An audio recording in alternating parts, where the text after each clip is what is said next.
नाशिकमध्ये समाजासमोर नवा आदर्श निर्माण झालाय।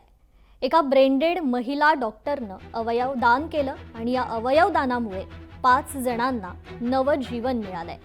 किडनी, लिव्हर आणि नेत्रदान सारखा हा आदर्श निर्णय घेण्यात आला।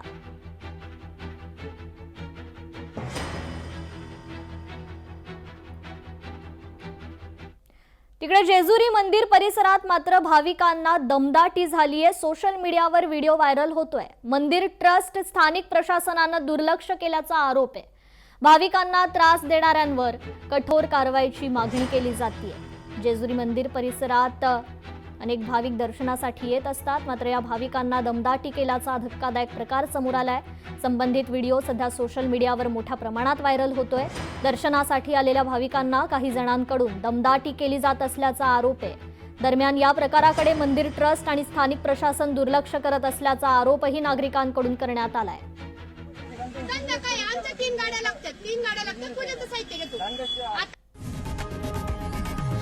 लोकशाही मराठी ऐका, पहा, जागरूक रहा।